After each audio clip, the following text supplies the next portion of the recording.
But It I did isn't think that common, that would be a actually. good idea. It is or it isn't? It isn't. Lots of people Oh, don't have okay. any books.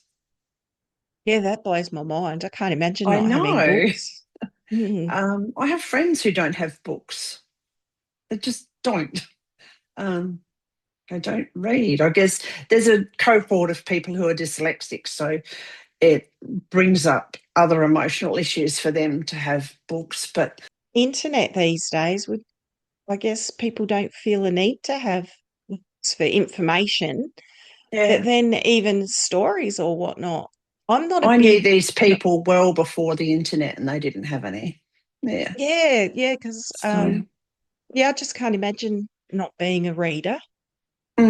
yeah. When I was young, I read a mixture of fiction and non-fiction. As I've got older, I'm pretty much almost, I'd say 90% non-fiction reader now. I don't Yeah. very often read fiction at all. I Mm, couldn't even tell you the last time I read a fiction book. yeah. I haven't for a long time because I get too hyper focused and then I don't eat. I don't, nobody gets fed, nothing gets done until the book's finished. So what I've done is I've slowly collected some really nice books by Bryce Courtney and things like that, good quality books to read in my retirement. And I'm supposed to be retired. And I started reading one the other day and I got distracted by something else. So but I know that they're there and that's what they're there for. But once I've read them, then I'll be able to give them away. So, but we've Well, and got, you can put them in those roadside libraries and whatnot, which, yeah, means that because the only people that use those really are readers, aren't they? Like yes, people that yeah.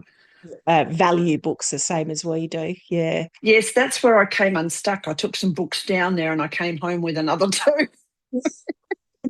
I know with my mum with her bowls, I don't know whether they still do it because I haven't talked to her about it in the last 12 months or so. But when I was staying with her, they must have had a little collection somewhere that they'd take books and Okay. swap. Yeah.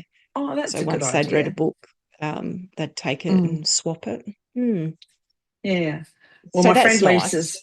my friend Lisa's got a shelf out the front of her house. Mm, Yeah. And I've seen families with little kids there, going through them, which is nice. And then there's another one in the main street. So, yeah. mm. So it is a popular thing. And I'm glad they're being used.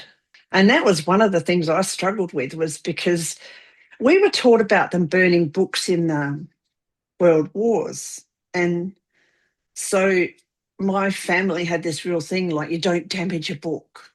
Um, yeah, it was really, and you don't get rid of them because they're precious. So that's a cultural impact from a major event. So, Mm. mm. Whereas, yeah, we did actually get rid of hundreds and hundreds of books that we Mm. knew we'd never use. And we had a recycling place here that used to take them, but that was just like the cardboard processing and that.